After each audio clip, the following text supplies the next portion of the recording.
បាទសួស្តីអ្នកទាំងអស់គ្នានៅពេលនេះយើងមកបន្តខ្សែរឿងរបស់យើងជាបន្តទៅទៀតចំពោះបងប្អូនយើងនៅចង់សាប់ខ្សែរឿងបានលឿនជា100%អីគឺអាចទំនាក់ទំនងមកកាន់ឲ្យបានចំពោះតម្លៃតែ$1កាត់ឡើងទេហើយព័ត៌មានអត់គឺអាចជាមើលនៅក្នុង comment បានហើយជាចុងក្រោយបើសិនជាពេញចិត្តកុំភ្លេចចុច like និង subscribe ឲ្យadmin អ្នកវិញផងបាទអរគុណច្រើនបន្តពីភាគមុនក្រុមតាវិជ័យនេះគឺពិតជាឆ្លោះគ្នាខ្លាំងមែនទែនរឿងឈិនមូហ្នឹងនៅពេលនេះលោកតាបច្ចុប្បន្នក៏បានជេរទៅកាន់លោកតាខ្វាក់ថាគឺជាមនុស្សកំសាអញ្ចឹងទៅហើយគាត់ក៏បាននិយាយទៅកំផឹងថាអាខ្វាក់ឯនេះកំពុងតែយកចិត្តខ្លួនឯងពេកហើយតែឯងបានស៊ូមួអស់ហើយនៅអំពីកំណត់របស់គាត់ថាគាត់ចង់ទៅឬក៏ចង់នៅលោកតាខ្វាក់បានទាញជាមួយភ្លាមៗដល់និយាយថាមិនចាំបាច់ស៊ូទេគាត់ត្រូវបានយើងចិញ្ចឹមដូច្នេះខ្ញុំគឺអាចធ្វើការសម្រេចចិត្តដោយខ្លួនឯងបានហើយមិនចាំបាច់ស៊ូគាត់ទេនៅពេលដែលគាត់បានដើរចាក់ចេញនាទឹកចំនួនក៏បានដើរតាមពីខាងក្រោយពួកគេផងដែរលោកតាមេភូមិបានជួយចាំបន្តិចនៅពេលដែលគាត់បាននិយាយទៅថាកាចាស់បច្ចេកទេសមិនចាំបាច់ដេញតាមពួកគេទេផ្ដល់តែខ្វាក់មួយរយៈសិនទៅទុកឲ្យគាត់គិតឲ្យបានច្បាស់លាស់សិនលោកតាកាប់ជ្រូកក្បាលហើយក៏បាននិយាយថាចរិតតាកាចាស់នោះវាខ្លាំងជាងខ្ញុំទៅទៀតមើលទៅឃើញគាត់ចឹងក៏ពិតគាត់គឺពិតជាខ្លាំងណាស់ក៏លេបមកខាងក្នុងសាលធំវិញហើយសេចយូក៏បានដកដង្ហើមធំនៃការសោកសៅ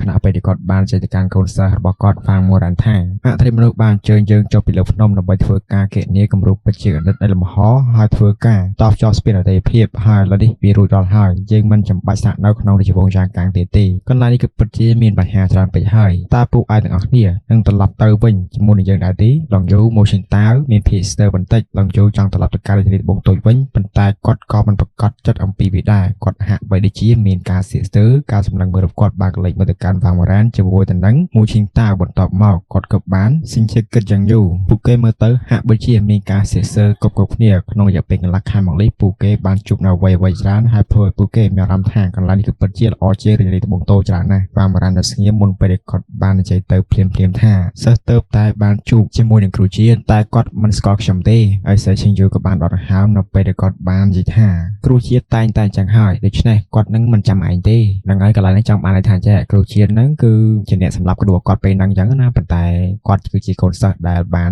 នទៅជាមួយគ្រូរបស់គាត់ពេលហ្នឹងហើយត្រូវបានគ្រូជាតិសម្រាប់គ្រូរបស់គាត់នៅពេលហ្នឹងប៉ុន្តែគ្រូជាតិគឺមិនចាំគាត់ទេនៅក្នុងរាជវង្សចែងកាងនេះរាជគ្រូកំពុងតែធ្វើការកំណែតម្រង់ផ្លាស់ប្ដូរពិភពលោកបង្កើតរចនាសម្ព័ន្ធថ្មីទាំងស្រុងនាំផ្លូវជំនាញសិល្បៈទេពទាំងអស់របស់គាត់ហើយធ្វើឲ្យយើងឃើញមានការប្រែប្រួលជារៀងរាល់ថ្ងៃហើយល្បឿននៃការកែលម្អរបស់គេគឺពិតជាអស្ចារ្យណាស់ប្រសិនបើខ្ញុំនៅតែស្ថិតនៅក្នុងរាជធានីត្បូងទុយដើម្បីធ្វើការហ្វឹកហាត់ដ៏ព្យាយាមនោះមិនថាខ្ញុំខិតខំធ្វើការហ្វឹកហាត់ខ្លាំងប៉ុណ្ណាទេ100ដងជាមុនក៏ដោយខ្ញុំនឹងមិនអាចបានដាច់គាត់នៅក្នុងជីវិតនេះបានទេហើយក៏មិនអាចយកឈ្នះគាត់បានដែរក្រៅពីនេះគាត់ក៏ធ្វើការហ្វឹកហាត់ខ្លាំងណាស់ដែរតើឯងចង់ស្នាក់នៅទីនេះឬបានបរានក៏បានក្បាលសិស្សចង់ចូលរួមក្នុងការផ្លាស់ប្ដូរនៃយុគសម័យថ្មីដែលនាំមកក្នុងកំណែតម្រង់មួយនេះហើយបង្ហាញរឿងច្រើនឲ្យយើងបានឃើញនៅការពិតតម្រង់ដាវទាំង3របស់គ្រូជាតិកម្មបង្កើតវិញ្ញាណបឋមនៅក្នុងទិសដៅទាំង6របស់អធិមនុស្សនិងកម្មបង្កើតកំភ្លើងធំបាញ់ប្រតិទក៏ដូចជាសិល្បៈទេភាពនៃការសម្លឹងមើលទៅកាន់តារាសាស្ត្រនេះបង្ហាញថាវាគឺជាផ្លូវជំនាញនិងសិល្បៈទេភាពកំពុងតែមានការផ្លាស់ប្ដូររួចទៅហើយនៅក្នុងសកលលោកនេះប្រសិនបើខ្ញុំស្ថិតនៅក្នុងរាជធានីត្បូងទុយហើយបានខកខាននៅក្នុងយុគសម័យនេះវាពិតជារឿងនៃគួរឲ្យសោកស្ដាយណាស់ហើយមួយទៀតគ្រូជាតិក៏មិនបានចងចាំខ្ញុំនោះដែរនៅពេលដែលខ្ញុំសងសឹកនឹងគាត់នោះគាត់ក៏មិនចាំបាច់ស្គាល់ខ្ញុំដែរថាជានរណាសូម្បីតែបន្ទាប់ពីសម្រាប់ខ្ញុំក្នុងការវិភាគតែម្ដងរបស់គាត់ក៏ដោយក៏គាត់នៅតែមិនចងចាំខ្ញុំដែរដូច្នេះបញ្ហានៃការសងសឹកគ្រាន់តែមុននឹងក្រោយតែប៉ុណ្ណោះខ្ញុំគ្រាន់តែចង់នៅស្នាក់នៅក្នុងការ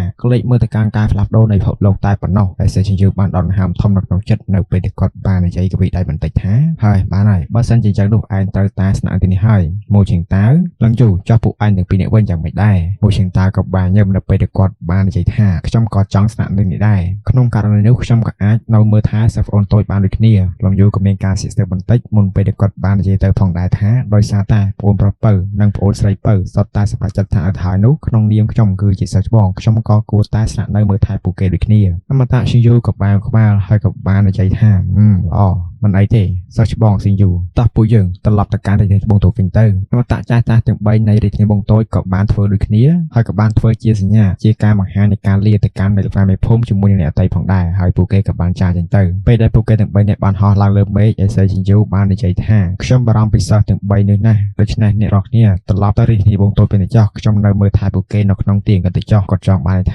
គាត់នៅមើលពីចម្ងាយចឹងណាត្រឡប់ទៅកាន់រាជធានីត្បូងទុយវិញទេអមតាយូហឺក៏បាននិយាយភ្លាមៗថាព្រះ ព្រះចៅអធិរាជបានសម្លាប់ព្រះមកពីឋានសួគ៌ខ្ពស់ដោយនាំមកនៅផលវិបាកយ៉ាងខ្លាំងក្លាមកកាន់រាជវង្សយ៉ាងកាងនេះប្រសិនបើលោកស្នាក់នៅទីនេះលោកក៏អាចត្រូវបានអូសចូលទៅក្នុងបញ្ហាមួយដែរកន្លែងនេះគឺពិតជាមានគ្រោះថ្នាក់ពេញហើយមិនមែនជាកន្លែងស្នាក់នៅដ៏ល្អសម្រាប់លោកនោះទេហើយសេជញ្ជូក៏បានញឹមបានហើយកុំបារម្ភច្រើនពេកអីខ្ញុំគឺពិតជាយល់ហើយបេះដូងមនុស្សរបស់ខ្ញុំបានបាត់បង់យូរហើយខ្ញុំមិនចាំបាច់ចងភ្ជាប់ដោយវិហុបលោកដោយច្បុកច្បល់នេះទេខ្ញុំគឺបានលះបង់កម្មលោកីទៅហើយដូច្នេះហើយពួកគេទាំងអស់គ្នាក៏បានចាកចេញទៅគាត់ក៏បាននៅតែម្នាក់ឯងសង្កេតមើលសិទ្ធិរបស់គាត់ពីចម្ងាយជិនមូកលេខមកកាន់ពេលនេះវិញគាត់អង្គុយលើខ្នងឈិនលីនហើយបានធ្វើណើទៅជាមួយទៅនឹងលោកតាខ្វាក់ក្នុងល្បឿនដ៏លឿនណាស់គាត់ឲ្យតាខ្វាក់ឡើងវិជិះនេះក៏ថតជាមួយនឹងគាត់ប៉ុន្តែគាត់មិនឡើងទេគាត់គ្រាន់តែបោះចំហៀនទៅកាន់ភាសាបារាណាចារជាមួយនឹងឈើចោលរបស់គាត់មើលទៅដូចជាខឹងមែនតែនបន្ទាប់ពីមួយរយៈលោកតាខ្វាក់ក៏ឈប់ដើរភ្លាមឈិនមូក៏បានធ្វើឲ្យអ្នកឈិនលីនឈប់ដូចគ្នាបន្ទាប់មកអ្នកតូចច្រើនក្បាលអស់ច្រឡំអ្នកធំច្រើនក្បាលក៏បានឈប់នៅពីខាងក្រៅពួកដូចគ្នា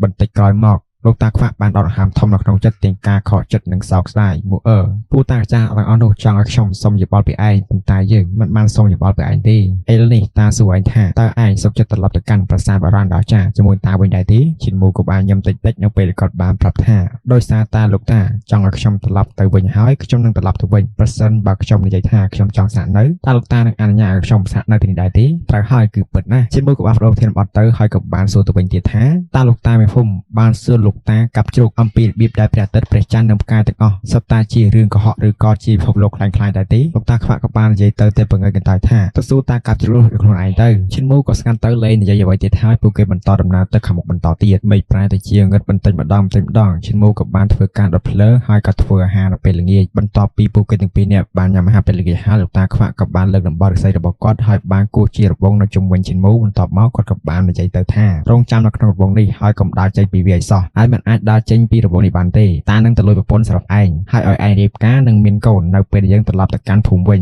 ឈិនមូក៏បានលត់ឡើងនៃការឆ្អើលនៅពេលដែលគាត់បានសួរទៅភ្លាមថាយ៉ាងម៉េចលួចប្រពន្ធបង្កើតកូននេះខណៈពេលដែលគាត់ឈានជើងចេញពីរបងនោះស្រាប់តែមានកម្មស្មីនៃការហាមគាត់បានបិទបាំងជុំវិញគាត់ភ្លាមតែម្ដងខណៈពេលដែលគាត់បានគិតថានេះការរឹតបន្តឹងនេះគឺពិតជាខ្លាំងណាស់ការបង្កើតរបស់លោកតាគឺពិតជាមានកម្លាំងខ្លាំងប៉ុន្តែលោកតាមិនដែលបង្រៀនវាពីមុនមកការខ្ញុំទេគាត់បង្រៀនតែសិល្បៈនៃផ្នែកទេភាពតែប៉ុណ្ណោះចឹងតើខ្ញុំអាចដោះស្រាយវាបានដោយរួចបានទៅគាត់ព្យាយាមអនុវត្តនៅជើងឋានសួគ៌ប៉ុន្តែនៅតែមិនអាចចេញបានគាត់ក៏បានគិតថាលោកតាខ្វាក់បានរៀនខ្ញុំអំពីជំនាញនៃការផ្ចិតដឹងខ្លួននៅផ្នែកឋានសួគ៌ទាំង9ហើយវាមិនមែនគ្រាន់តែធ្វើឡើងដើម្បីធ្វើការអាចប្រើប្រាស់ដើម្បីបំបែកការរឹតបន្តឹងតែប៉ុណ្ណោះទេឬល្អចាំមើលខ្ញុំសាឡបងផ្នែកទេភាពបើកឡើងស្រទាប់នៃត្រាក៏បានវិលឡើងនៅក្នុងការផ្នែករបស់គាត់នៅពេលដែលគាត់បានបើកផ្នែកទេភាពរបស់គាត់ផ្ដល់ការសម្លឹងមើលគាត់សម្លឹងមើលទៅកាន់របងជុំវិញខ្លួនហើយក៏បានមហានការបាក់ទឹកចិត្តគាត់មិនអាចយល់សំបីតែបន្តិចឡើយបន្ទាប់ពីព្យាយាមអស់មួយសន្ទុះគាត់មិនបានទទួលជោគជ័យហើយគាត់ក៏បានគិតថាខ្ញុំនៅតែមានក្របភ្នែកធំពីរក្របទៀតមួយគឺជាក្របភ្នែកព្រះអាទិត្យមួយទៀតគឺជាក្របភ្នែកព្រះច័ន្ទ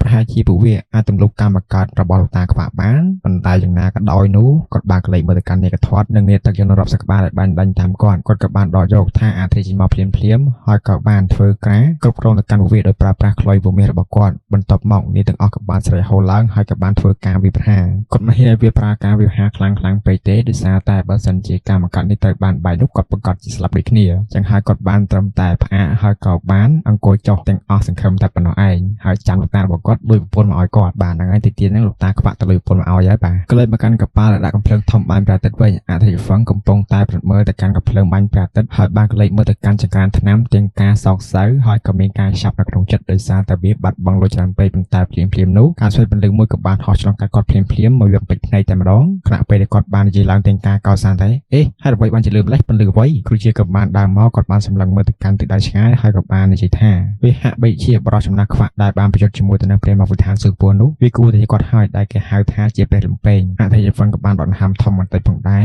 រហើយវាគឺពិតជាគួរឲ្យសោកស្ដាយណាស់ដែលខ្ញុំមិនអាចជួបគាត់បានហើយឲ្យគាត់ធ្វើការជាមួយនឹងខ្ញុំបន្តិចក្រោយមកដល់ពេលកណ្ដាលទៀតការស្វែងពន្លឺរបស់លោកតាខ្វាក់ក៏បានវិលត្រឡប់មកវិញហើយបានឆ្លងកាត់គាត់ម្ដងទៀតនៅពេលដែលគាត់បានកាំងថង់ស្បល់ធំមួយអធិវង្សបានកលេចមើលទៅហើយក៏បានសួរទៅមានការសង្ស័យថាហេតុអ្វីបានជាព្រះលំពេងនោះកាន់ថង់ធំម្ល៉េះគ្រូជាតិក៏បាននិយាយទាំងកវីក្បាលខ្ញុំមិនដឹងទេបរិសុទ្ធចំណាស់ទាំងអស់នោះនៅខាងក្រៅភពសុទ្ធតែជាមនុស្សមានអាកំបាំងចម្លែកពួកប្រជានៅក្នុងគ្រួសាររបស់មេរិកាឈីននោះសុទ្ធតែជាមនុស្សប្លែកខាងណាស់ហើយសុទ្ធតែជាមនុស្សដែលពិបាកក្នុងការយល់ខ្ញុំមិនដឹងថាពួកគេកំពុងតែចង់ធ្វើអ្វីឲ្យប្រកបនោះទេខ្ញុំមិនអាចទីពិចារណារបស់ពួកគេបានឡើយរយៈពេលក៏ចេះតែកន្លងមកទៅហើយព្រឹកព្រលឹមក៏បានមកដល់មន្ត្រីមករាយការណ៍ភ្លាមថា ព្រះអង្គមានរឿងធំហើយព្រះនាងទី6ត្រូវបានចាប់ប្រវត្តិការប្រយុទ្ធមិញទៅហើយខ្ញុំបានឃើញបរិសុទ្ធចំណាស់ម្នាក់ដែលកាន់ឈើចោលស័យបានចាប់យកនាងបាត់ទៅហើយអធិជនហ្វឹងប្រែទៅជាស្រឡាំងកាំងភ្លាមនៅពេលគាត់បាននិយាយលើថាយ៉ាងម៉េចតាកាចាស់កាន់ឈើចោលនោះបន្ទាប់មកគាត់បានកលៃបទកម្មគ្រូជាតិភ្លាមថ្ងៃគេចាប់កូនស្រីទៅបាត់ហើយមានអីទៀតលើមកកាន់ឈ្មោះវិញនៅពេលនេះគាត់បានភ្ញាក់ពីព្រលឹមហើយតាខ្វាក់ក៏បានត្រឡប់វិញផងដែរគាត់បានដាក់ថង់ជើងខុនដ៏ធំមួយនៅក្បែរនោះហើយមានសម្លេងក្មេងស្រីម្នាក់មកពីខាងក្នុងលោកតាខ្វាក់ក៏បានកលៃបទកម្មនេកធាត់ហើយក៏បាននិយាយថាអានេកធាត់ប្រែរូបកាយរបស់ឯងធំមកតោះយើងត្រឡប់ទៅកាន់ភូមិវិញដើម្បីរៀបការឈ្មោះក៏បាននិយាយទៅភ្លាមថាលោកតាស្នេហាដែលបង្ខំគឺពិតជាមិនមានស្ថិរភាពទេលោកតាខ្វាក់មិនបានខ្វល់ច្រើនទេគាត់ក៏បានលើករបស់ស្រីរបស់គាត់ឡើងទៅលើស្មានៅពេលដែលគាត់បាននិយាយទៅថាវាគឺពិតជាស្នេហាយូរវែងណាស់ឯងកុំភ័យអីបើវាមិនស្ថិតស្ថេរយូរវែងនោះទេខ្ញុំនឹងបកគលវាមកវិញហើយបដូរវាទៅជារបស់ដែលស្ថិតស្ថេរយូរវែងឯងនឹងទទួលបានរង្វាន់ធំហើយក្មេងប្រុសតូចរូបធាត់ឈប់នៅក្នុងទីក្រុងខាងមុខហើយទិញមកកត់នេះនឹងរកពកក្រហមដើម្បីធ្វើការស្លៀកសម្លៀកបំពាក់រៀបការនេកធាត់ក៏បានទទួលបញ្ជាហើយក៏បានឈប់នៅក្នុងទីក្រុងមួយនៅខាងលើរបស់ខ្នងនេកធាត់ឈ្មោះក៏បានស្រាវយកកំណាត់មកនៅពេលដែលគាត់បានបើកឃើញសក់ដល់ខ្មៅរលោងរលាស់ចេញមកពីខាងក្នុងស្បោងនេះក្លិនក្អូក៏បានសាយភ័យចេញហើយយើងមិនបាញ់ចៃយ៉ាងទេគឺវត្តរាប់ច្រើនមែនតើបាទនៅពេលដែលក្មេងស្រីបានដើរចេញមកពីខាងក្នុងស្បោងឈ្មោះមានការឆ្អើលនៅពេលដែលស្លេកមើលទៅកាន់ខាងមុខវាគឺជាស៊ីយិនសៀងហើយជាមួយនឹងលីយូសៀវនឹងឯងហើយបន្ទាប់មកតាខ្វាក់ក៏បានញឹមតិចទៅនៅពេលដែលឈ្មោះបានលេចទៅហើយក៏បានសួរថានេះលោកតាក្មេងស្រីទាំងពីរនាក់បានចេញមកពីខាងក្នុងស្បោងតែមានការឆ្អើលខណៈពេលដែលអ្នកចុងក្រោយដែលបានចេញមកនឹងគឺជាកញ្ចងតូចឈ្មោះនិយាយមិនចេញតែម្ដងហើយអ្វីបានជាតាចាប់បង្រត់លេងឲ្យមកដែរ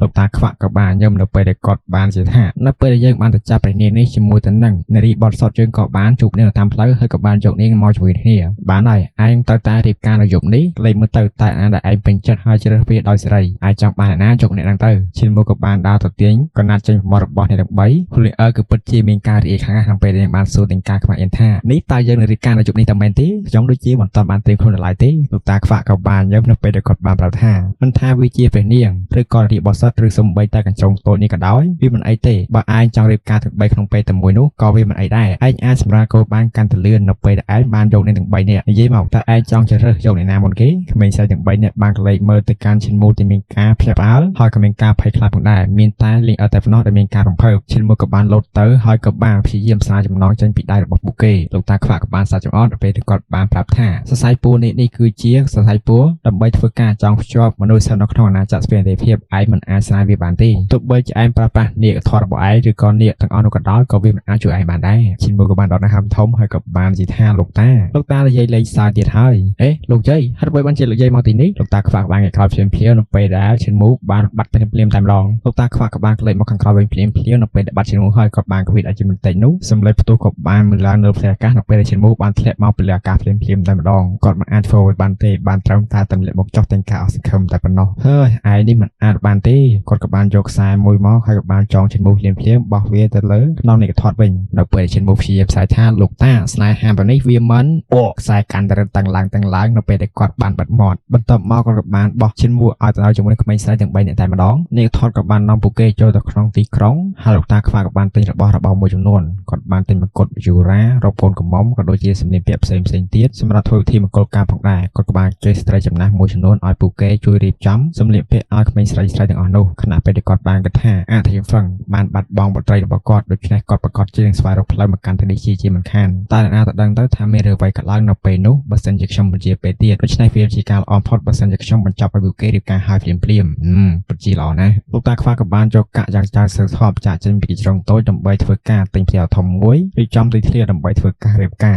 រគាត់ក៏បានជួយរៀបអំរើនិងមើលថែផ្សេងក្នុងការរៀបចំក្នុងពិធីមង្គលការនេះផងដែរឈិនមូលត្រូវបានចងយ៉ាងតឹងប៉ុន្តែកម្លាំងគាត់មិនត្រូវបានបញ្ចប់ទេក៏បានប្រើប្រាស់ខ្លុយពុំមេះដើម្បីធ្វើការផ្លុំបញ្ជាអ្នកទឹកចំនួនឲ្យបើកការវិវហារលួចលាក់ទៅកាន់លោកតាខ្វាក់ហើយនឹងចាប់ចងគាត់ប៉ុន្តែយ៉ាងណាក៏ដោយគ្រាន់តែខ្លុយពុំមេះរបស់គាត់បានមើលឡើងភ្លាមនោះលោកតាខ្វាក់មានអារម្មណ៍ថាមានអ្វីមួយខុសប្រក្រតីគាត់ក៏បានគវិដំបល់ស័យរបស់គាត់ជាបន្តិចនៅពេលដែលគាត់ខ្លុយពុំមេះចេញពីមាត់របស់ឈិនមូលហើយក៏បានយកដំបងគោះក្បាលរបស់ឈិនមូលបន្តិចផងដែរខណៈពេលដែលការឆ្លៃពន្លឺត្រាបានបាញ់ចេញពីចុងស័យរបស់គាត់ហើយក៏បានបិទនៅកម្លាំងរបស់ឈិនមូលទាំងអស់នៅពេលដែលឃើញថាមិន ស្រួលไปហើយគាត់ក៏បានជាប់ទៅកាន់កំណត់ត្រង់តែភាពឬក៏កម្លាំងរបស់ពួកស្រីៗទាំងអស់នេះផងដែរមិនថាលេងសៀវស៊ូយសៀងឬក៏ជ្រុងតូចឡើយប៉ុន្តែខណៈពេលដែលគាត់ចង់ទៅកាន់ជ្រុងតូចនោះជ្រុងតូចក៏បានដើរមកហើយក៏បាននិយាយទៅភ្លាមថាលោកតាមិនចាំបាច់ចង់ខ្ញុំទេខ្ញុំមិនរត់ទេខ្ញុំចង់រៀបការនៅពេលលើចឹងហើយគាត់ក៏បាននិយាយថាខ្ញុំនឹងស្រាយចំណងរបស់ឯងដូច្នេះពួកឯងត្រូវតែមើលថែពួកគេផងខ្ញុំនឹងទៅកក់តុកពិធីជប់លៀងមួយដើម្បីធ្វើការអញ្ជើញមនុស្សមកលេងខោដើម្បីអបអរសាទរនៅក្នុងពិធីនៃការរៀបមង្គលការនេះជ្រុងតូចក៏បាននិយាយទីមិនសៀសថាល្អខ្ញុំនឹងការពារពួកគេលេងសៀវជាមួយតំណាងសៀនសៀងបានក៏លេងមើលទៅកាន់ក្មេងស្រីតូចនេះហើយក៏បាននិយាយថាជួនក្បត់ពួកលេងអើនាងក៏ពិតជាមានមោទនភាពចំពោះខ្លួនឯងខ្លាំងណាស់ហើយនាងក៏បានលោតឡើងទៅលើអីហើយបានកវីសក់តូចរបស់នាងឈិនមូក៏បានគិតនៅក្នុងចិត្តថាលោកតាខ្វាក់គឺពិតជាមានបទពិសោធន៍ច្រើនមែនតាដែលគាត់បានបាត់នេះគឺពិតជាខ្លាំងណាស់មិនអាចបំបាយបាននោះទេឈិនមូបានក៏លេងមើលទៅកាន់នេកថតហើយក៏បាននិយាយថានេកថតចាប់មកនេះដឹកយើងរត់ចាក់ចេញទៅនេកថតក៏បានក្បាលនៅពេលវាបានងាកមកដោយសារតែខ្ញុំមិនអាចរត់លឿនជាងគាត់ទេដូច្នេះយើងគួរតែសាកទៅមិនបាច់ចាំបាច់រត់ទេលោកម្ចាស់វាបានកវីក៏តូចចេញពីបិដងនៅពេលវាបានដើរចាក់ចេញទៅយាមទ្វារវិញឈិនមូក៏ពិតជាខឹងខ្លាំងណាស់ហើយគាត់មានអារម្មណ៍ថាត្រូវតែផ្ដាច់ស្បៀងអាហារទៅកាន់អាកថតនេះពេលវេលាចេះតែកន្លងផុតទៅនៅពេលជប់ក៏បានម្ដងទៀតក្នុងពេលយប់នេះឈិនមូជាមួយនឹងស៊ីយិនសៀងអស់សំទោសលេងយូសៀវត្រូវបានស្រីចំណាស់មួយចំនួនមកធ្វើការចាប់ចងហើយបង្ខំពួកគេរៀបការជាមួយគ្នាលោកតាខ្វាក់ក៏បានជើញមនុស្សស្ទើរតែទាំងអស់នៅក្នុងទីក្រុងនេះដើម្បីធ្វើជាសាក្សីក្នុងការរៀបការមួយនេះគាត់មិនបានទូលយកអំណោយណាមួយឡើយសម្ដៅទៅលើការចងដៃណាកម្មវិធីនេះគឺពិតជាប្រព្រឹត្តទៅសាមញ្ញខ្លាំងណាស់ហ្នឹងហើយទោះបីជាវាសាមញ្ញក៏ដោយក៏វាមានភារៈជាមួយទៅនឹងមានភាពអសប្បាយរីខ្លាំងណាស់នៅពេលដែលធីមង្គលការនេះចប់ឈិនមូជាមួយទៅលេងយូសៀវត្រូវបានគេបញ្ជូនទៅកាន់បន្ទប់កូនកំមុំខ្លួននាងមានការមិនសប្បាយចិត្តខ្លាំងនៅពេលដែលដឹងថាកូនកំមុំមិនមែនជានាងក៏ចាប់ផ្ដើមផឹកស្រាកាន់តែច្រើនហើយក៏បាននិយាយពាក្យអត់ប្រយោជន៍ច្រើនផងដែរតាខ្វាក់ក៏បានខ្វេដៃជាបន្តិចហើយក៏បាននិយាយថាចូលអ្នកអស់គ្នាមកម្ដងទៀតនៅថ្ងៃស្អែកនឹងមានពិធីការមួយទៀតនៅថ្ងៃស្អែកកូនប្រឡោះនៅតែដដែលប៉ុន្តែកូនកំមុំត្រូវតែផ្លាស់ប្ដូរមនុស្សគ្រប់គ្នាបានលន់មកទាំងការកោតសរថាអូយកូនកំឡោះនេះក៏ពិតជាមានសំណាងខ្លាំងមែនទែនបានរៀបការម្ដង3នាក់ខ្លួននាងក៏ពិតជាខឹងខ្លាំងណាស់នៅពេលនាងបានលោតឡើងតុហើយក៏បានកាន់ពីងស្រាធំមួយនៅពេលនាងបាននិយាយទាំងសវឹងថាលោកតាខ្វាក់ខ្ញុំចង់ខ្លាចជាកូនកំមុំនៅថ្ងៃស្អែកត្រូវតែឲ្យខ្ញុំធ្វើជាកូនកំមុំលោកតាខ្វាក់ក៏បានក្បាលម្ដងហើយម្ដងទៀតនៅពេលដែលគាត់បាននិយាយថាល្អលេងមកក្នុងបន្ទប់កូនកំមុំវិញឈិនមូជាមួយនឹងជាសៀវបានកូនលើក្រែហើយបានស្ដាប់សំឡេងរំខានបន្តិចម្ដងដែលបានចាក់ចេញឆ្ងាយនៅពេលនេះពួកគេនៅស្ងោស្ងាត់សំឡេងរំខានទាំងអស់ក៏បាត់ទៅហើយព្យាក៏បានចាក់ចេញទាំងអស់ព្យានឹងក៏មានសំណាងទៀតមកស៊ីហ្វ្រីហ្មងពួកគេទាំងពីរនាក់អង្គុយជិតគ្នាហើយគឺពិតជាមានអារម្មណ៍ថាភ័យខ្លាចថាអារម្មណ៍បន្តិចបន្ទាប់ពីស្ងប់ស្ងាត់មួយស្ទុះលេងសៀវក៏បានលើកជ្រុងស្បៃមុខរបស់នាងចេញហើយក៏បានកលែងមើលទៅកាន់ឈិនមូគាត់កំពុងតែក្តាប់ដៃរបស់គាត់យ៉ាងតឹងណែនដូចជាភ័យខ្លាចហើយនាងស្រាប់តែផ្ទុះសំណាយភ្លាមឈិនមូបានកលែងមើលទៅកាន់នាងហើយក៏បាននិយាយថានាងនៅតែសើចបានបើពុករបស់នាងដឹងរឿងនេះគាត់ប្រកាសជានឹងកាត់ក្បាលខ្ញុំជាមិនខានឡើយលេងសៀវក៏បានសើចនៅពេលនាងបានកវីផ្លែរបស់នាងបន្តិចគេនិយាយថាវាជារឿងមិនល្អសម្រាប់ក្មេងស្រីក្នុងការដោះស្បៃមុខរបស់ខ្លួនឯងចេញវាត្រូវតែជាបរិបទតែប៉ុណ្ណោះដែលធ្វើវាឈិនមូមានការឆ្អើរខ្លាំងនៅពេលដែលគាត់បានសួរហាមានច្បាប់ចឹងទៀតបន្ទាប់មកក៏បានលើកស្បៃមុខរបស់នាងចេញដោយការឆ្អើរក្មេងស្រីនេះគឺពិតជាស្រស់ស្អាតខ្លាំងណាស់ថ្ពាល់ភ្នែកឡើងក្រហមដោយការខ្មាស់អៀននៅពេលនាងបានកវិលភ្នែករបស់នាងពីរដងបែបលក្ខណៈថាក្លែងមើលឆ្វេងមើលស្ដាំកុំឲ្យមើលឈិនមូចឹងណាហើយមនុស្សបាក់ស្បៃមុខនេះគ្រាន់តែបើកពាក់កណ្ដាលទេមិនបើកទាំងអស់ទេ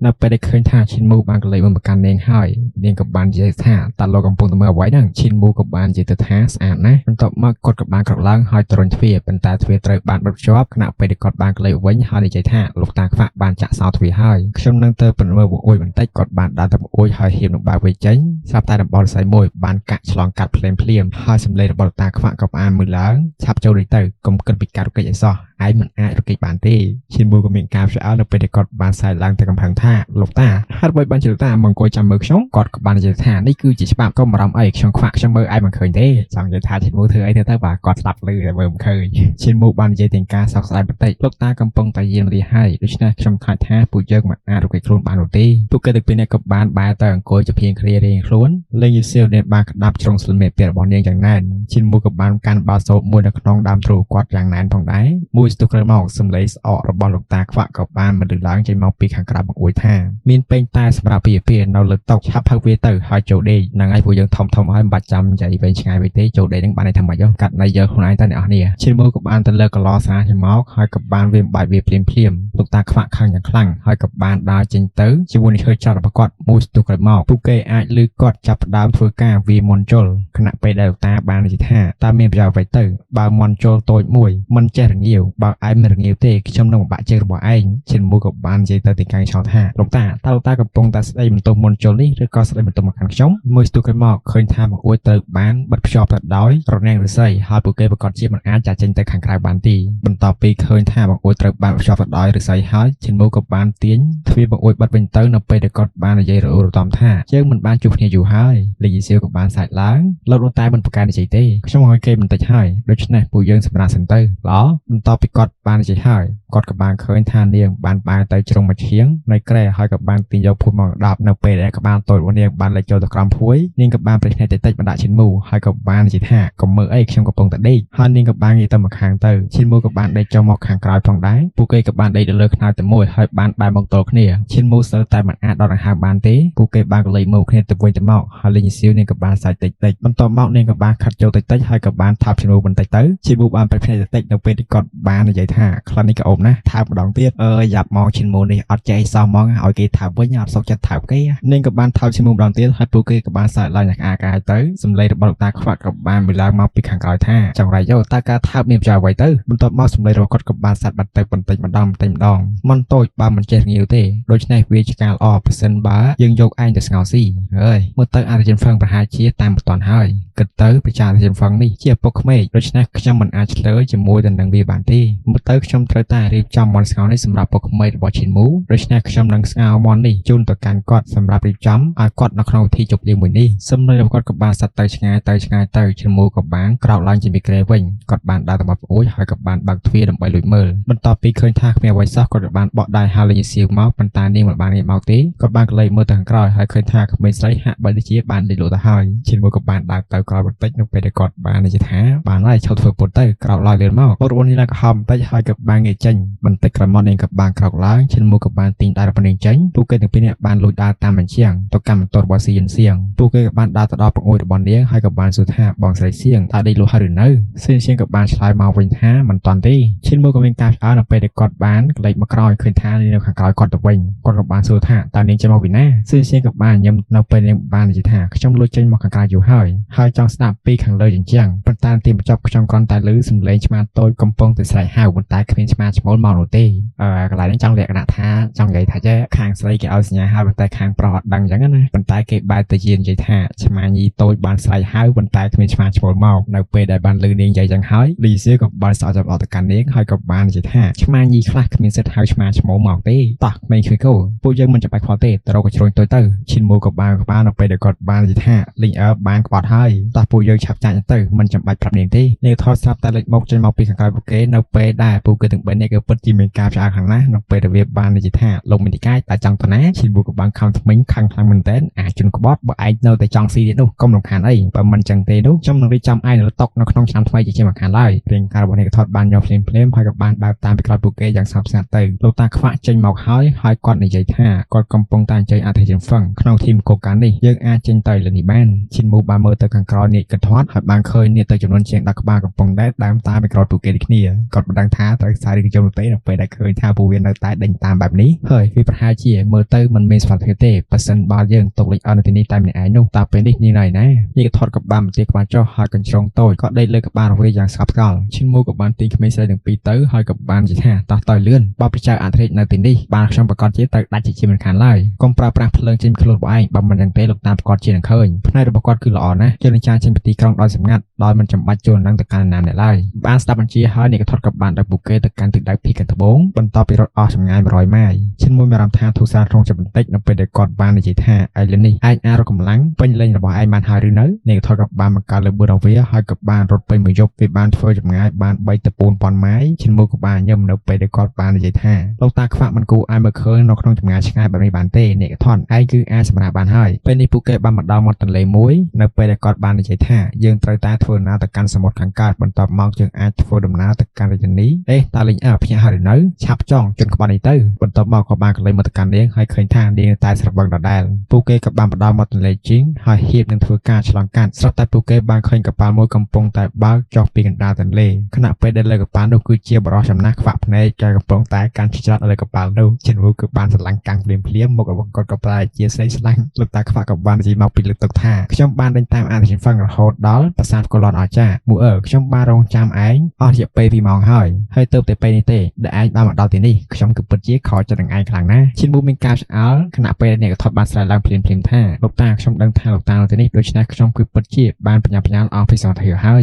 ដូច្នេះពួកគេក៏ត្រូវបានចាប់ឡើងលើកប៉ាល់ទៅលោកតាខ្វាក់ក៏បាននិយាយថាពេលយើងត្រឡប់ទៅកាន់ភូមិវិញវានឹងមិនយឺតពេកទេក្នុងការរៀបការម្ដងទៀតនៅពេលយប់ហើយពួកឯងទៅពីអ្នកសេសល់គឺរៀបការនៅពេលក្រោយជប់មិញខ្ញុំបានជើបច្ចាស់អាធិមហ្វឹងមកសោយសាច់មាន់ដូច្នេះទំនងជាគង់ប្រហែលជាយល់ព្រមក្នុងធីមង្គលការនេះហើយឈិនមូមានអារម្មណ៍ថាដូចជាស្មារតីរបស់គាត់ចាប់ផ្ដើមរមាស់មានអារម្មណ៍ថាដូចជាក្បាលរបស់គាត់កំពុងតែរមៀតចេញហើយនៅពេលនេះខណៈពេលនេះផងដែរចរន្តទឹកចាប់ផ្ដើមកោឡើងឈិនមូមានអារម្មណ៍ថាស្រឡាំងកាំងបន្តិចហើយបញ្ញាផ្អៀងខ្លួនកលេចបើទៅកាន់កប៉ាល់គាត់បានឃើញចរន្តទឹកបានស្ងប់ស្ងាត់ទៅវិញប៉ុន្តែកម្រិតទឹកក៏បានកើនឡើងខ្ពស់លេងសៀវក៏បានរត់ទៅកាន់ក្បាលទូកខណៈពេលដែលសៀនសៀងក៏បានទៅមកខាងទូកដើម្បីពិនិត្យមើលពួកគេសុទ្ធតែមានការឆ្អើរខ្លាំងចំពោះទស្សនវិជ្ជានេះនៅពេលដែលកម្ពស់ទឹកបានកើនឡើងទឹកក៏ចាប់ផ្ដើមជន់លិចប្រៃភ្លាមតែម្ដងឈិនមូបានកលេចមិនទៅកាន់លោកតាបន្ទាប់មកលោកតាខ្វាក់ក៏បាននិយាយថាឯងក៏មើលមកកាន់យើងមិនមែនជាអ្នកធ្វើវាទេការដែលអាចធ្វើឲ្យទន្លេហូរខ្ពស់និងខ្លាំងបែបនេះអំណាចរបស់មនុស្សនោះគឺពិតជាខ្លាំងជាងខ្ញុំយើងមិនដែលឃើញអ្នកណាម្នាក់ដែលមានអំណាចវិទមន្តក្រាស់ក្រែលបែបនេះទេមើលទៅមនុស្សនេះគឺពិតជាខ្លាំងជាងខ្ញុំឆ្ងាយណាស់កលេចមើលទៅខាងក្រោយទៅឈាមមូជាមួយអ្នកអតីក៏បានកលេចមើលទៅខាងក្រោមភ្លាមទឹកទន្លេជើងត្រូវបានលើកឡើងនៅកម្ពស់ខ្ពស់មេឃចរន្តទឹកក៏ចាប់ផ្ដើមកូរឡើងយ៉ាងខ្លាំងខ្សាច់និងភក់ទាំងអស់នៅបាត់ទន្លេក៏បានគួចឡើងជាមួយនឹងគ្នានៅពេលដែលទន្លេជើងបានហក់ឡើងទៅដល់ផ្ទៃមេឃដូច្នេះពួកគេអាចមើលទៅកាន់ដីនៅខាងក្រោមបានពួកគេបានឃើញទស្សនវិជ្ជាដ៏អស្ចារ្យត្រីធំសម្បើមនៅកំពុងតែហោលជុំវិញទឹកគោចនោះដោយសារតែទឹកទន្លេជើងមានភពមកពីភាសាប្រាណាចាមានសត្វចម្លែកនិងត្រីផ្សេងចម្លែកទាំងអស់ដែលនៅក្នុងជម្រៅនៃទឹកនេះពួកវាសុទ្ធតែមានរូបរាងចម្លែកនិងគួរឲ្យភ័យខ្លាចចំពោះគាត់គឺគាត់រស់នៅតាំងពីក្មេងមកម្ល៉េះនៅក្នុងភាសាប្រាណាចាហើយបានឃើញត្រីនិងសត្វចម្លែកទៅប្រភេទប៉ុន្តែយ៉ាងណាក៏ដោយគាត់នៅតែក៏សង្កត់ឃើញត្រីនិងសត្វចម្លែកជាច្រើនដែលគាត់មិនតបបានឃើញពួកវាត្រូវបានលាក់ខ្លួនយ៉ាងខ្លាំងនៅក្នុងជម្រៅនៃទឹកទន្លេជើងហើយពួកវាខ្លះក៏គាត់មិនដែលបានជួបដែរប៉ុន្តែនៅពេលនេះគាត់បានឃើញត្រីដ៏កាចសាហាវនេះវាធ្វើគាត់មានអារម្មណ៍ថាស្បែកក្បាលគាត់ប្រែជាស្ពឹកមនុស្សគ្រប់គ្នាក៏អញ្ចឹងផងដែររាងកាយធំសម្បើមនិងវែងរវាបានបោកឆ្លងកាត់កប៉ាល់សត្វនោះបានផ្លាស់ទីត្រង់ទៅកាន់ទិសដៅភាគខាងលិចស្រកាធំថរវាបានបកកាត់កប៉ាល់វាធ្វើឲ្យកប៉ាល់បានញ័រយ៉ាងខ្លាំងនៅពេលដែលកប៉ាល់ធំបានឆ្លងកាត់ទឹកនោះវានៅតែរក្សានៅសភាពដដែលមិនទាន់បានខូចខាតអ្វីទេនៅពេលដែលសកាប៉ះទៅនឹងតួកប៉ាល់ក៏បានរងការខូចខាតអ្វីច្រើនដែរហើយសត្វត្រីធំនេះគឺជានាគទឹកចំនួនធំមួយក្បាលដែលមានពូខៀសង្ងាត់ទំហំវាគឺពិតជាធំណាស់មិនអាចប្រៀបទៅបានទេនៅខាងលើផ្ទៃកប៉ាល់នាគទឹកចំនួនរាប់សិបក្បាលនៅលើកប៉ាល់មានការរំភើបយ៉ាងខ្លាំងពួកវាខ្លះបានលើកករបស់ឈិនមូខណៈពេលដែលពួកវាខ្លះបានវាចេញពីខាងក្នុងឃ្លារបស់ឈិនមូខណៈពេលដែលវាបានស្រែកថាមហាភាសានាគគេណាក្បាលធំមួយបានងើបចេញពីទឹកហើយសម្លឹងមកទៅកាន់ពួកគេដោយចង់ដឹងចង់ឃើញមុនពេលដែលវាបានជាមួយទៅខាងក្នុងបាតសមុទ្រវិញវាបានហាលចាស់ចេញទៅគ្រប់ទីកន្លែងឲ្យវាបានចាស់ចេញសត្វចម្លែកទាំងអស់នៅក្នុងទឹកទន្លេនឹងត្រូវតែគេចចេញពីផ្លូវវាត្រីធំខ្លះមានការភ័យខ្លាចយ៉ាងខ្លាំងរហូតដល់ពួកវាសើតែរកេចខ្លួនមិនទាន់ហើយបានចាស់ចេញចោលផ្លូវរបស់វាឈិនមូបានកលេចមើលទៅកាន់ទិសដៅវានៅពេលដែលគាត់បានលន់មកថានាគនេះគឺពិតជាធំខ្លាំងណាស់លោកតាខ្វាក់ក៏បានហានៅទឹកមុខព្រាមក្រំនៅពេលដែលគាត់បានសម្លឹងមើលទៅកាន់ទិសដៅភាគខាងលិចនេះគឺជានាគទឹកចំនួនដែលបានហ្វឹកហាត់ទៅដល់អាណាចក្រព្រះហើយអំណាចរបស់វាក្នុងការគ្រប់គ្រងទឹកគឺពិតជាមានអនុភាពខ្លាំងណាស់គឺពិតជាខ្លាំងគួរឲ្យភ័យខ្លាចខ្ញុំបានឃើញបរិសុទ្ធចំណាស់ម្នាក់ដែលមានសកាពេញខ្លួន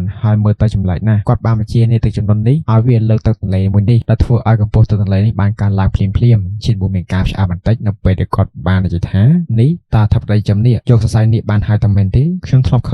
ក៏ធ្លាប់បានឃើញអំពីសមត្ថភាពរបស់គាត់នៅពេលដែលខ្ញុំធ្វើដំណើរជាមួយនឹងគាត់ផងដែរលោកតាខ្វាក់បានក្តៅរបស់ឫស្សីយ៉ាងណែននៅពេលដែលគាត់បាននិយាយទាំងទៅមុខភ័យខ្លាចថាអំណាចវិទមន្តដ៏ក្រាស់ក្រែលបែបនេះគឺពិតជាមានឥទ្ធិពលខ្លាំងណាស់បរិសុទ្ធម្នាក់នេះគួរតែខ្ចីអំណាចរបស់នាគទឹកចំនួននេះដើម្បីបង្កើតអំណាចវិទមន្តរបស់គាត់ដល់កម្រិតកំពូលមិនត្រឹមត្រូវទេវានៅតែមិនគ្រប់គ្រាន់ដើម្បីលើកទឹកសមុទ្រនេះឲ្យខ្ពស់ឡើងបែបនេះឡើយគាត់ក៏កំពុងតែខ្ចីអំណាចរបស់ទន្លេនេះផងដែរឈិនមូបានអនុវត្តនៅផ្នែកទេពរបស់គាត់នៅពេលដែលគាត់បានសម្លឹងមើលទៅខាងលើយើងតាមការចិត្តដឹងរបស់ឈិនមូអំពីអធិបតីចំនាគគាត់មិនគួរណាអាចកាន់អំណាចនៃទឹកសមុទ្រនេះបានទេគាត់គួរតែត្រូវបានខ្ចីអំណាចអំពីនាគទឹកចំនួនទេពនេះជាសំខាន់ឡើយទំនងគាត់បានជួយនាគនេះឲ្យឡើងមកលើមាត់ទន្លេខណៈពេលដែលគាត់បានដាក់នាគផ្សេងនៅកន្លែងផ្សេងដើម្បីបង្កភាពវល់ហើយធ្វើឲ្យពួកវាលើកទឹកទន្លេជីនេះឡើងទាំងមូលតែម្ដងបើគិតទៅគាត់គឺពិតជាមានចំណេះដឹងជាច្រើនអំពីនាគខ្លាំងណាស់ដូច្នេះគាត់ប្រកាសជាអាចបញ្ជាវាបានឈិនមូក៏បានរអ៊ូតំក្នុងចិត្តនេះតែគាត់មានកម្រងដកយកខ្សែឈីនាគនៅក្នុងទន្លេជាងដែរតែមែនទេលោកតាខ្វាក់ក៏បាននិយាយថាវាមិនមែនចឹងទេគាត់មានកម្រងផ្លាស់ប្ដូរខ្សែឈីនាគដើម្បីឲ្យវាក្លាយទៅជានាគដ៏កាចសាហាវជាមួយទៅនឹងការបង្កើតនេះចូលវាសនានៃទីវងចាងកាងនៅត្រូវបានផ្លាស់ប្ដូរទាំងស្រុងផងដែរឈិនមូក៏ពិតជាមានការផ្អើលខ្លាំងណាស់គាត់ក៏បានដកយកកម្ពីចំនាគចេញមកភ្លាមហើយក៏បានបើកមើលទំព័រមួយវាត្រូវបានណែនាំអំពីសរសៃឈីនាគគ្រប់ប្រភេទហើយវាបានរៀបរាប់លម្អិតអំពីការផ្លាស់ប្ដូរសរសៃឈីនាគជាមួយទៅនឹងចូលស្នានៃប្រទេសទាំងមូលឈិនមូ កបានស្រែឡើងខ្លាំង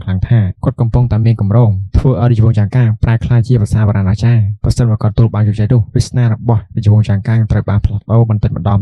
រហូតដល់វាអាចនឹងប្រែក្លាយជាប្រាសាទបារាំងចាទី2ជាមិនខានឡើយនៅពេលដែលវាទៅបានឈានពានទៅដោយភាពងងឹតលោកតាខ្វាក់ក៏បានឧទានឡើងទាំងការកោតសរសើរថាបរិសុទ្ធនេះគឺពិតជាគួរឲ្យភ័យខ្លាចណាស់គាត់បានកាន់អំបិលស្រីរបស់គាត់ឡើងយ៉ាងណែននៅពេលដែលគាត់បានគោះទៅលើផ្ទៃទន្លេហើយក៏បាននិយាយថារុនស្រមោចអាចបណ្ដាលឲ្យទំនប់ទឹកបាក់បានដូច្នេះគាត់គ្រាន់តែផ្លាស់ប្ដូរផ្លូវសាយឈីនេះបន្តិចបន្តួចតែប៉ុណ្ណោះដើម្បីខ្ជិះអំណាចរបស់វាដើម្បីដឹកនាំភាពងឹតពីភាសាបារាំងអាចារ្យចូលមកក្នុងរាជវង្សយ៉ាងកាងដែលអាចផ្លាញ់ចូលស្នារបស់វាការសិក្សារបស់គាត់ទៅលើនេះគឺពិតជាជ្រាលជ្រៅណាស់ហើយសមត្ថភាពរបស់គាត់គឺពិតជាគួរឲ្យភ្ញាក់ផ្អើលតំបន់ស្រីរបស់គាត់បានកោតលើផ្ទៃទន្លេស្រាលហើយកប៉ាល់នៅខាងក្រោមជើងរបស់ពួកគេក៏បានបង្កើនល្បឿនទៅយ៉ាងលឿនតែម្ដងនៅពេលដែលកប៉ាល់លឿនពេកវាហាក់បីជាកប៉ាល់នេះកំពុងតែប្រេះសាំមិនអាចទប់ទល់នឹងសម្ពាធនៃល្បឿននេះបានទេខណៈពេលនោះផងដែរកប៉ាល់ក៏បានលើកសម្លេងផ្ទុះផងកប៉ាល់ក៏បានបែកបំណាច់ត្រូវបានខ្ទាតគ្រប់ទីកន្លែងឈិនមួយជាមួយអ្នកដទៃទៀតបានប្រើប្រាស់អំណាចវិទ្យាមន្តរបស់គេដើម្បីរត់ឡើងលើផ្លូវទឹកប៉ុន្តែយ៉ាងណាក៏ដោយនៅខាងក្រោមជើងរបស់គេមានសម្លេងរបស់នេះដល់ការសាហាវកំពុងតែក្រហឹមបន្ទាប់មកវាបានដឹកនាំរាងកាយរបស់គេទៅកាន់តែលឿនជាងមុនទៅទៀតលោកតាខ្វាក់បានកាន់អំបោះរស័យរបស់គាត់នៅពេលដែលគាត់បានគន់នៅលើក្បាលនាគធំឈិនមួយជាមួយអ្នកដទៃទៀតបានសម្លឹងមើលទៅសងខាងដោយការភ័យខ្លាចដោយឃើញនាគ10000ក្បាលកំពុងតែក្រហឹមទៅខាងមុខនៅខាងក្រោមជើងរបស់ពួកគេទឹកទន្លេជើងបានហូរទៅខាងមុខហើយសម្លៀកបំពាក់របស់តាខ្វាក់ក៏ត្រូវបានបបោកតាមខ្យល់នៅពេលដែលទឹកបានខ្ទាតមកប៉ះគាត់ផងដែរចំហាយវិឃាក៏បានបាញ់ចេញពីរាងកាយរបស់គាត់ខណៈពេលដែលគាត់បាននិយាយថាទន្លេនេះគឺជាទឹកដីរបស់យើងតើឯងបានសួរស្ដេចនាគនេះមុនពេលដែរវាផ្លាស់ទីដែរទេនាគកាន់តែបបោកទៅច្រើនទៅល្បឿនរបស់វាកាន់តែលឿនទៅពួកគេមិនដឹងថាបានធ្វើចម្ងាយឆ្ងាយប៉ុណ្ណាហើយទេស្រាប់តែតំបន់ស្រីរបស់លោកតាខ្វាក់ក៏បានប៉ះទៅនឹងក្បាលនាគយ៉ាងខ្លាំងរបងក្នុងទឹក3000ម៉ាយក៏បានរំញ័រយ៉ាងខ្លាំងហើយទឹកទន្លេជើងមើលទៅដូចជានាគដែលវែងក្បាលកំពុងតែបង្កើតឡើងនៅខាងក្នុងបាតទន្លេនៅបាតទន្លេខាងក្រោមជើងរបស់អធិបតីចំនាគបានបង្កល់ដូចជានាគអំណាចវិទ្យាមន្តខុសខើបានហូរចូលទៅក្នុងផ្នែកនៃទន្លេជើងធ្វើឲ្យផ្នែកនៃទន្លេជើងបានហក់ឡើងនៅក្នុងពេលជាមួយគ្នានោះសត្វចម្លែកថ្មដ៏ធំក្បាលដែលមានកម្ពស់រាប់សិបយ៉ាត់នៅបាតទន្លេត្រូវបានវផ្ដុំអំណាចវិទ្យារបស់វាហើយក៏បានបោះចេញទៅជើងភ្នំនេះគឺជាបច្ចេកទេសនៃការប្រមាញ់នាគចេញពីគម្ពីរចំនាគអធិបតីចំនាគបានបញ្ញាបញ្ញាលឡើងមកពីខាងក្រោមហើយតាមផ្លូវរបស់គាត់ដែលបានដើរមកបានឃើញសត្វសាហាវដ៏ធំជាច្រើនដែលបានមកកាបទន្លេនេះពួកវាបានបង្កើតឡើងដោយមន្ត្រីនៃរាជវង្សចាងកាងហើយដោយសញ្ញាត្រាគ្រប់ភេទបានវផ្ដុំនៅលើពួកវាត្រូវបានប្រើប្រាស់ដើម្បីបង្ក្រាបវិស័យឈីនាគក្នុងករណីដែលរំជួយដីវាអាចបណ្ដាលឲ្យមានគ្រោះថ្នាក់ទឹកជំនន់កើតឡើងមានមនុស្សមិនធម្មតាមួយចំនួននៅក្នុងរាជវង្សចាងកាងដែលអាចស្គាល់វិស័យឈីនាគដូច្នេះពួកគេបានបញ្ជាឲ្យជាងដៃជំនាញបង្កើតសត្វធ្វើការបង្ក្រាបទន្លេហើយធ្វើការបង្ការវិស័យឈីនាគនេះជាធម្មតាដោយសារតែមានវត្តមានរបស់ពួកវាទៅវិស័យឈីនាគត្រូវបានបង្ក្រាបប៉ុន្តែនៅពេលដែលពួកវាត្រូវបានទាញចេញម្ដងមួយអំណាចនៃវិស័យឈីនាគត្រូវបានធ្វើឲ្យសកម្មទាំងស្រុងតែម្ដងក្រៅពីសត្វចម្លែកដែលបានបង្ក្រាបទន្លេជីនក៏មានរបស់ចម្លែកច្រើនដែលត្រូវបាននាំយកមកតាមខ្សែទឹកផងដែរដែលរបស់នីមួយៗចម្លែកជាងរបស់ផ្សេងទៅទៀតអធិបតីចំនាគបានព្យាយាមជៀសវាងពួកវាតាមដែលអាចធ្វើទៅបានដើម្បីកុំឲ្យគាត់ជួបប្រទះជាមួយនឹងបញ្ហាដែលមិនចាំបាច់ការដែលពួកគេកាន់តែខិតជិតទៅកាន់ប្រាសាទបារាំងអស្ចារ្យវត្ថុចម្លែកទាំងអស់នោះកាន់តែចូលមករៀងៗផ្លូវរបស់គាត់ទន្លេជើងនៅទីនោះក៏មានរូបចម្លាក់ថ្មដែលកំពុងតែគិលសង្កត់ផងដែរដូច្នេះវាពិតជាមិនអាចត្រួតទេសម្រាប់អធិបតីចំនាគក្នុងការលើកវាទាំងអស់នោះប៉ុន្តែគោលបំណងរបស់គាត់មិនមែនដើម្បីដកហូរទឹកទន្លេជើងនោះទេដូច្នេះនៅពេលដែលទឹកទន្លេជើងត្រូវបានហក់ឡើងទៅលើអាកាសស្រាប់តែវាបានហូរចុះមកវិញអធិបតីចំនាគបានឈរស្ងៀមដោយដៃរបស់គាត់ដាក់នៅពីលើក្បាលរបស់គាត់ភ្លាមនោះទឹកទន្លេខាងលើបានប្រែក្លាយជាសសរទឹកដ៏ធំមួយហើយក៏បានចាក់ចុះមកសសរធំនេះគឺពិតជាមានអំណាចខ្លាំងណាស់ដែលវាបានរួមរងអំណាចទាំងអស់នៅក្នុងទន្លេនេះដើម្បីធ្វើការវាយប្រហារដល់កាយសាហាវបាទហ្នឹងហើយអ្នកទាំងអស់គ្នាឥឡូវនេះខ្ញុំសូមកាត់ស្លេកសាច់យើងប៉ុណ្ណេះសិន